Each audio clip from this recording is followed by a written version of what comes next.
Hey everybody, HomeSliceHenry here, and welcome to the Jungle Cup Great League Edition. This meta arrived to Go Battle League later today. It's a 1500 CP meta, and normal types, electric types, grass, poison, ground, flying, bug, and dark types are allowed, and Gligar and Galarian Stunfisk have been banned. And in this meta, at an early look, Shadow Quagsire with his legacy move Aqua Tail looks to be incredibly potent as it gets to that charge attack very quickly, and with Stone Edge, it has coverage into just about anything you can see in the meta. So without further ado, let's hop into the matches, and let's check out Shadow Quagsire in the Jungle Cup.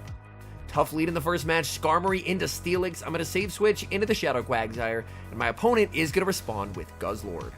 I'm going to fire off the Stone Edge here. This will do quite a lot of damage if it lands, which it does, and now I can start applying pressure with Aqua Tails. This will not quite KO, but it will get them deep into the red. Opponent is going to commit the shield.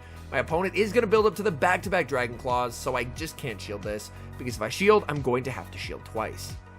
So instead, I'm just going to let it go, and go for energy on the Skarmory. This is run as a pretty standard ABB style team. You could potentially run a Whiscash as a third, but I do like Unova Stunfisk, as Unova Stunfisk I think does have some pretty underrated core breaking abilities in this meta. Back in comes the Steelix. I go for the Brave Bird just to get some damage, and now I can send in the Stunfisk. This is not enough for an Earthquake, so I'm not going to shield. It's the Psychic Fangs, and they're staying in with the Steelix, which works out very nicely for me. I can fire off the Mud Bomb. This will hit for nice super effective damage, getting them into the red health.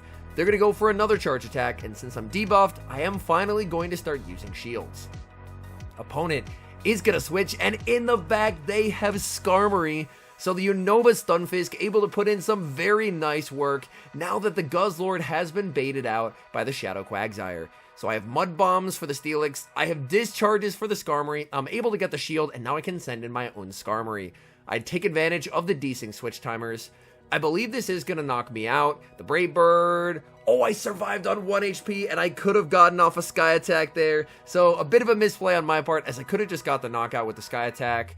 But I should still be in a good spot as long as my opponent isn't able to catch. They try for the discharge catch. That would have been a beautiful catch by them. But at this point, this game's won. Even if I go for a cheeky undercharge, it's still going to KO. They can send in the Skarmory. I go for the discharge. That's going to knock out the Skarm and take the win. Picking up a bit of an interesting lead in the next match, Skarmory into Mantine. Both of our fast attacks are going to be resisted here.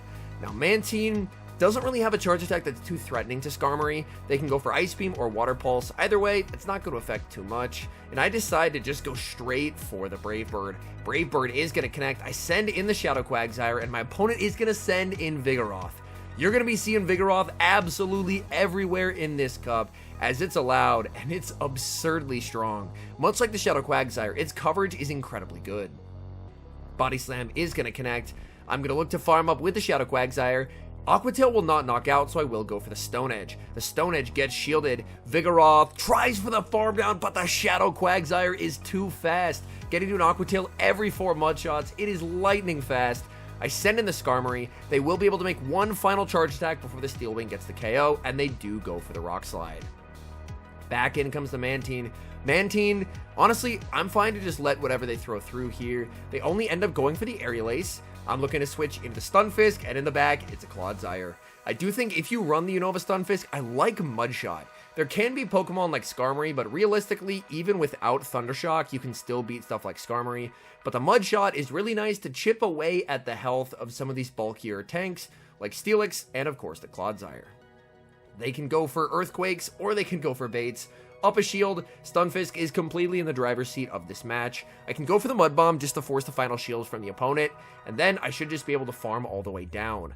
Clock will be up soon, so they will be able to switch, but as long as I shield, I'm just in a winning position, because they can send back in the Mantine just to get hit with double super effective damage from the Discharge. Discharge, not an amazing move, but double super effective, it's definitely going to leave a mark. My opponent is going to make it the one final charge attack right before I get the Mudshot down. It's the Earthquake, and it's still not going to KO, and we're able to take the game. We see the worst possible lead in the next match, Skarmory into Lantern. Quagsire save switch is answered with Whimsicott, and it's good to bait out the Whimsicott, because the Ufisk in the back would get completely walled, whereas the Quagsire does have some play here. Stone Edge, even though its Shadow is not enough to one-shot, so I will need 2 moves to knock out. The Aquatail bait does get no shielded, but now they're going to be in Stone Edge range. So I am going to bait again, as a Stone Edge would KO from here, and I'm able to grab a shield from my opponent. I continue to farm. I accidentally overfarm, and my opponent overfarms as well. So, in hindsight, I could have just thrown the bait as soon as I got the move and forced a shield, but my opponent ended up overfarming as well. And now it's going to be a race. Shadow Quag versus the Whimsicott. We lose charge attack priority. So we come very close to flipping this matchup. Unfortunately, not quite able to do so, but this is going to set up nice farm for our Skarmory. And now hopefully Unova Stunfisk, with its core breaking abilities, can carry us in this endgame. Moonblast will connect. In comes the Ufisk to answer the Lantern, and the Lantern is not switching out. And that is really, really good news for me. Surf is going to connect. I can survive 2 Surfs. The Sparks here, of course, are going to be triple resisted onto the Ufisk, so Ufisk able to tank it like it's nothing. Ufisk going for another Mud Bomb. Unfortunately, this will not be enough to knock out. Lantern, very bulky, able to withstand that damage. In the back, it's a Mandibuzz, and things are looking very, very good here. Mandibuzz cannot knock out with a Dark Pulse here. Dark Pulse, that's not going to be an issue. I can go for the Discharge, and my Switch Clock is up soon. They stayed in, and by doing so, they've desynced the timers, which means I can actually get value out of the Skarmory. Discharge number 2 is going to land, and then I can send in the Skarmory and fire off the Sky Attack. They're low enough that a Sky Attack should be able to knock out, and it does, and Lantern just cannot get enough energy to KO both the Skarmory and the Ufisk, so despite the terrible lead, we take the win. We're leading Skarmory into Whiscash in the next match, and this is definitely a lead I'm going to want to play out as the Skarmory, as Whiscash would be a pretty annoying Pokemon for my backline to see, as Whiscash with Scald just does a ton of damage to both the Quagsire and the Unova Stunfisk. I'm going to stay in here, build up past the Brave Bird, and the opponent calls the bait. Nice call from them. They're going to be returning fire with another Scald. Scald is going to get me quite low. I'm going to look to farm up. Opponent sends in the Vigoroth save switch, and I am going to go for the Sky Attack. The Sky Attack bait does get the shield, and now I'm going to send in Unova Stunfisk. Unova Stunfisk is going to be worse into the Whiscash than the Quag, so I may as well get some value out of the Stunfisk that keeps it hopefully well away from that Whiscash. I'm going to go for the Discharge. Discharge, I believe, is less efficient, but it does slightly more damage, and damage is what I'm looking for here. The Vigoroth will go for another Body Slam. I'm going to look to overfarm and go for another Discharge. I don't know if this is going to be able to knock out. We'll have to see. The Discharge. Oh, they live it on 1 HP. You've got to be kidding me. That is very unfortunate. I am, at the very least, going to be able to get some mud shots with the Shadow Quagsire. In the back, it's Altaria, and this gets a bit uncomfortable. I'm going to overfarm a little bit, just so my opponent doesn't try and catch on a predictable time for me to throw, and I land the Stone Edge. That's huge. I bank energy, send in the Skarm. My opponent switches into the Whiscash, and Whiscash is going to fire off energy. Maybe they could have Dragon Breath down there. It would have been close. I send in the Quag, and I need to overfarm a lot. I have 2 shields. This is an opportunity for me to get energy while I'm not taking a lot of damage. I'm going to farm up close to 100 and go for an undercharge on the Aquatail to hopefully get me an extra mud shot or 2. Opponent, they shield. So now I'm just getting rid of this thing. I need this thing gone. Aquatail picks up the KO. In comes the Altaria, and I do make the Stone Edge. I'm not sure if an Aquatail would have KO'd. I didn't want to risk it. I do make it to the Stone Edge, and we're able to take the win. We see same leads in the next match, but this time I'm going to be showcasing how not to play out this lead. It starts off the same way that it always does, just farming up and the opponent being able to fire off a Scald before you're able to get off a move. I'm farming up energy, and I am going for the Sky Attack, so far everything is going pretty well on my end. The Sky Attack will be shielded, and I immediately make a disastrous play. I catch onto the Quagsire. Scald does massive damage to the Quag. Unfortunately, Quag gets debuffed as well. So things are just in a really tough spot already. The debuffed Aquatail not doing a lot of damage. And as you can see, I've basically thrown away my entire Quagsire for no reason when I could have just stayed in and played it out.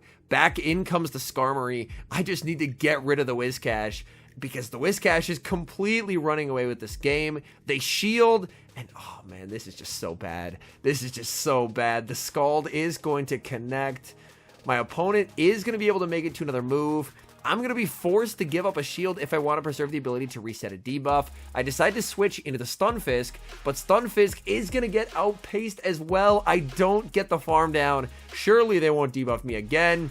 And yes, they do debuff me again. And basically, everything that can go wrong in a game has gone wrong in the game because I misplayed so severely at the start. The energy from the Whiscash is at its least threatening against the Skarmory, so there's no reason realistically that I should be switching out of that lead. But in doing so, I felt like my very large mistake in this game is still valuable for people to watch and see what can go wrong if you end up misplaying. Like, I'm going to be able to get rid of the Tentacruel, and let's see what's in the back. It's not the Skarmory I was expecting, it's a Toxapex. I can go for the Brave Bird, but a Brave Bird, unfortunately, just not going to do enough. Toxapex is going to get the farm down. One move will not KO here, so I'm just not going to throw my energy. But that game should always be a win for me. It's a Whiscash into my Skarm, and two things in the back, two poisons in the back, and I have two grounds, but I misplay it, and I end up losing. Moving to the next match, seeing Skarmory into Mantine. And this is a Pokemon that we're probably going to be seeing quite a lot of, as Mantine has a lot of play. Mantine will go for the Ice Beam. Ice Beam is going to connect, and I decided to go for a Sky Attack bait here. The Sky Attack bait does get shielded. Opponent is going to save switch into Vigoroth, and since I'm up a shield, I'm not baiting. The Brave Bird connects massive damage onto the Vigoroth. Vigoroth, I was expecting them to go for the charge attack priority tie there, but they actually don't end up doing so. The Body Slam is going to connect. I don't think I can quite Mudshot farm down there. Mudshots really do not do a lot neutrally, so I will just get the KO with the Aqua Tail. Back in comes the Mantine. They can fire off the Aerial Ace, but honestly, I don't think I'm quite done with firing off energy from the Quag, so I commit the shield, go for the Stone Edge. This is going to do a massive amount of damage unless they shield, which they do. And now I've set my Ufisk up in a position where it's in the 1-0s. So Quag, I mean, it's just so ruthless. I believe one of the only things in this meta that can actually resist both Aqua Tail and Stone Edge is going to be something like a Ferrothorn. In the back, they have a Bomb of Snow, but since they don't have switch advantage, I can just send in the Skarmory, and Skarmory is going to be able to fire off the Sky Attack. Realistically, I would actually love not to KO here, so I go for an undercharge to allow them to make it to a move, and this will allow me to Mudshot down. But now it's my opponent's turn to undercharge, because they want to get energy on the Mantine, but that's going to allow me to get to a Brave Bird. This is a double debuff Brave Bird. It's not going to be enough to KO. They're going to leave with an Ice Beam loaded, but an Ice Beam is not going to be enough to KO Unova Stunfisk from this health range. I can tank that, no problem, and then Discharge is going to secure the win. We've got a Battle of the Birds in the next match, leading Skarmory into Skarmory. I'm definitely happy to stay in this matchup and play it out, as of course my opponent's energy is definitely not going to be particularly effective in this matchup. We both farm up to 100, and my opponent does win charge attack priority. One of the downsides of running a pretty high rank Skarm is I am going to be losing charge attack priority the vast majority of the time. Sky Attack will connect. Opponent ends up switching out, and this is really nice for me, as this is going to allow me to actually get value out of my energy, force a shield from the opponent, and now I can send in the Shadow Quagsire. In this instance, I'm setting in the Quag because Quag does have a worse matchup into Skarmory compared to something like the Ufisk that is a complete wall to anything it can throw. So I'm able to land the Aqua Tail, which is quite nice. Unfortunately, this is not quite Aqua Tail range. I think I will have to go for a Stone Edge if I want to pick up a knockout, so I will commit the shield, and I end up going for the double Aqua Tail. In hindsight, I think, yeah, I should have just Stone Edged, and then maybe I could have farmed down, but in the moment, I didn't think I could, so I just go for the double Aqua Tail to guarantee the knockout. In comes Skarmory, but Skarmory is not going to have an amazing day when it sees Unova Stunfisk, which Unova Stunfisk is a complete wall. They're going to go for the Brave Bird. Stunfisk does not care. In the back, it's a Shadow Donphan. What a really cool pick from the opponent. Now, Shadow Donphan typically runs Counter, Body Slam, and Trailblaze. If it's a Trailblaze, I'm getting knocked out and I lose. I call the Body Slam. It is the Body Slam. Maybe there's still a chance to win this game. It's going to be tough, though. The Mud Bomb is going to be shielded. I need the Steel Wing farm down. If I get the Steel Wing farm down, I win the game. It all comes down to this. Do they survive the Steel Wing that just went through? And they do. And that's going to be game over for me, as unfortunately, my Stunfisk, it's just too low. I can't make a move. Skarmory gets its revenge, knocking out the Stunfisk. And man, if I had played that mid game better and managed my energy better, I think I would have been in a better spot. Hopping into the final match, Skarmory into Shadow Steelix. I like throwing one Steel Wing and switching because you can still outpace the Steelix, and look at the damage. Being able to get that amount of damage that quickly is just crazy, and it makes Shadow Quagsire so deadly in this meta. They send in Altaria. I can go for the Stone Edge. That does huge damage. And this is only an Aqua Tail. It's not going to be able to knock out, but it will get them very low. Opponent is going to let that through, and they will do the perfect overfarm to deny my ability to force a shield. In comes Skarmory. Skarmory is going to get the farm down. If they send back in the Steelix, I'm more than happy to stay in with the Skarm. At worst, the only thing they can really throw at me here is a Crunch, and a Crunch is not too threatening to a full health Skarmory. So I'm more than happy to let this go, and just by landing one Aqua Tail with the Quag, I mean, this Shadow Steelix is already so low, it's basically been entirely taken out of the fight. The Sky Attack is going to get the KO. What do they have in the back? And it's going to be the Vigoroth. And Vigoroth from here, this should just be a one game. I can go for the Sky Attack. What I can't do is stay in and give them a massive, massive energy head start. So after grabbing the shield, I can just send in Unova Stunfisk. Again, I'm pretty sure the Mud Bomb is more efficient, but in this instance, I think I want the damage from the Discharge since it will do slightly more, so I will go for the Discharge. The Discharge is able to connect, and now from here, I can probably just double up on Mud Bombs and win the game. So I will go for the Mud Bomb. Opponent is going to commit the shield. I still technically don't have to shield a Body Slam, so I am going for a little bit of a cheeky 2-shield flex, but no. My opponent is going to make me shield at least once, which is a bit unfortunate, but we are still able to take the win. So it is definitely a meta where there's going to be some very powerful staples, like the Vigoroth, the Lantern, the Skarmory, and I do think that Shadow Quagsire, with its incredible coverage, does have the ability to hit just about anything in this meta, and I'm very excited to get to have a use for this Shadow Quagsire, because I didn't really feel like it performed amazingly for me in Open Great League, so to have a meta where Shadow Quag looks to be able to put in some very nice work is something that I am very excited for. Anyways, thank you guys so much for watching. If you're enjoying the content, make sure to leave a like and subscribe to the channel if you haven't. And a special thank you as always to our members here on YouTube. The support guys provide is sincerely appreciated. So thank you guys oh so very much. And until next time, I've been HomeSliceHenry.